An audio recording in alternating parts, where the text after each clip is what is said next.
সভাপতি মহোদয়ে গোটেই কথাখিনি আপোনালোকক কৈছে। আজি আমি দৰং জিলাত সাংগঠনিক সভাৰ মানে আমাৰ দায়িত্বত আমি সাংগঠনিক দিশত কিছু পৰ্যালোচনা তেখেতৰ লগত কৰিলো। কিন্তু আজি আমাৰ সংবাদ মেলৰ প্ৰধান কথাটোৱে হৈছে যে বিজেপি চৰকাৰৰ 11 বছৰীয়া যিটো তেওঁলোকে ঢাক ঢোল বজাইছে, আমি এই কথাখিনি অসমৰ ৰাইজক জনাব বিচাৰিছো যে এওঁলোকে যে ঢাক ঢোল বজাইছে, আমি তেওঁলোকে যিটো প্ৰতিশ্ৰুতি দি পেলাই আহিছিলে এই প্ৰতিশ্ৰুতিবিলাক 11 বছৰত তেওঁলোকে পূৰণ কৰিলে নেকি? 16 মে'ত তালিটোপোলা বান্ধি বিদেশী যাব লাগিব বুলি কৈছিলে, বিদেশী 16 মে'ত ইয়াৰ পৰা তালিটোপোলা বান্ধি গ'ল নেকি?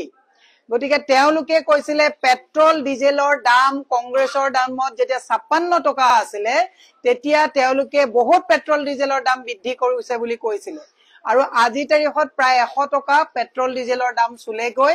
গতিকে এওঁলোকে ঢাক ঢোল বজোৱা কথাবিলাক যে মিছা, এই কথাবিলাক অসমৰ ৰাইজক আমি জনাব বিচাৰিছো।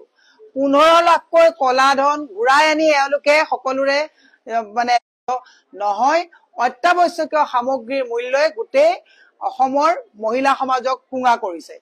এই গোটেই কথাখিনি আপোনালোকক মই এটা কথা আপোনালোকক বিৱৰণ দিলো। দ্বিতীয় কথাটো মই যিহেতুকে মহিলা কংগ্ৰেছৰ সভানেত্ৰী, মই দুটামান কথা বিজেপি চৰকাৰক সুধিব বিচাৰিছো যে আপোনালোকে 11 বছৰৰ সাফল্যতাৰ কথা কৈছে, 11 বছৰৰ সাফল্যতাৰ মাজত সোমাই থকা বৃহৎ বিফলতাটো মই সুধিব বিচাৰিছো। বেটি অসমৰ মহিলাই বক্ৰ প্ৰকৃৰে নিজৰ মানে সতীত্ব বন্ধকত দি চাকৰি লৈছিল বুলি কৈছে।